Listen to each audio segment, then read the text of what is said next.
हरिओम मित्रों, एक राजा के 3 पुत्र थे और राजा वृद्ध हो चला था। इसलिए इन तीनों में से सबसे योग्य पुत्र के हाथों में अपना राजपाट सौंप देना चाहता था।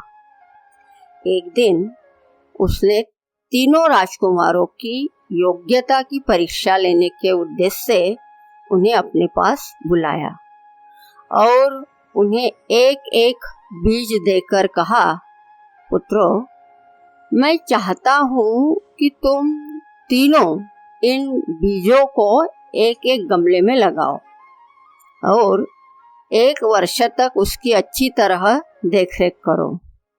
अपने अपने गमले के साथ मेरे समक्ष आ जाना।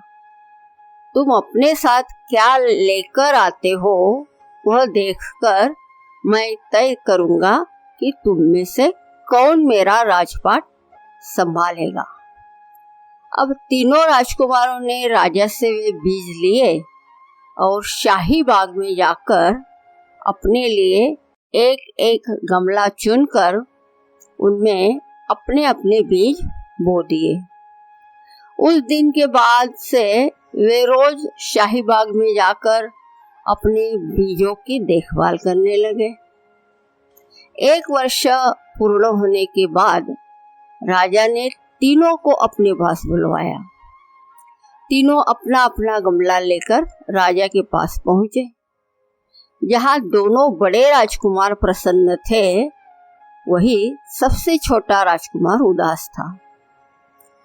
राजा के कहने पर दोनों बड़े राजकुमारों ने बड़े गर्व से अपने द्वारा बड़े किए हुए पौधे राजा को दिखाए, किंतु छोटे राजकुमार ने खाली गमला राजा के सामने रख दिया और बोला, पिताश्री, मैंने पूरे वर्ष बीज को पानी दिया, इसकी अच्छी तरह से देखभाल की, किंतु यह अंकुरित ही नहीं हुआ। राजा ने तीनों गमलों को देखा और बोला, अब वह समय आ गया है कि मैं तुम्हें बता दूं कि इस राज्य की बागडोर मैं किसके हाथों सौंपने वाला हूँ।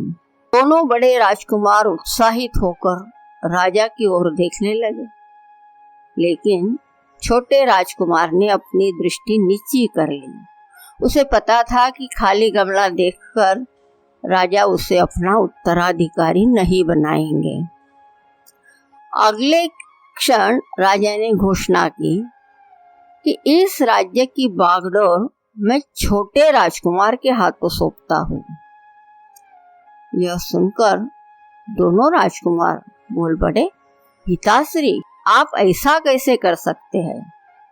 हम आपके द्वारा दिए बीज से उत्पन्न पौधों के साथ उपस्थित हुए हैं और छोटे राजकुमार का गमला खाली है, फिर भी आपने हमें न चुनकर उसे अपना उत्तराधिकारी चुन लिया। ये तो अन्याय है।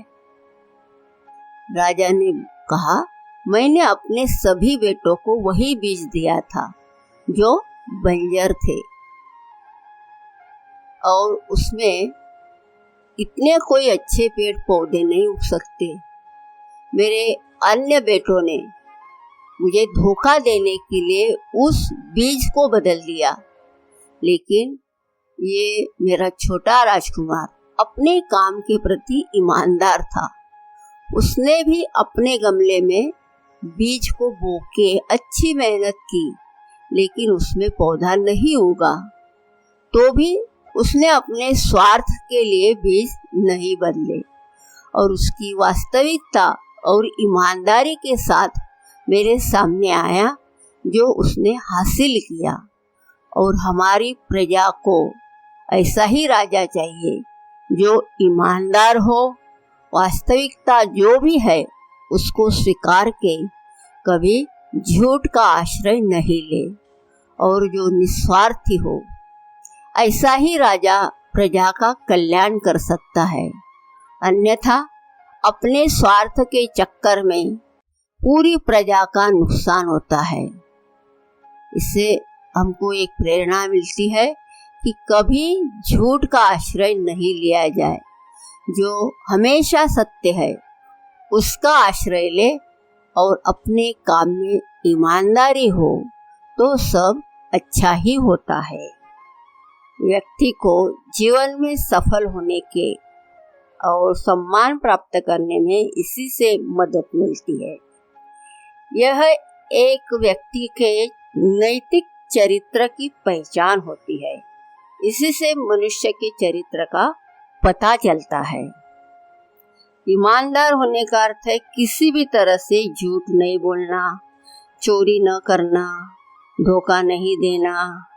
जब हम ईमानदार होते हैं तो हम चरित्र की ताकत का निर्माण करते हैं, जो हमें भगवान और दूसरों की महान सेवा करने के लिए एक बल देता है। हम मन की शांति और आत्मसम्मान के साथ धन्य होते हैं। हरि ओम।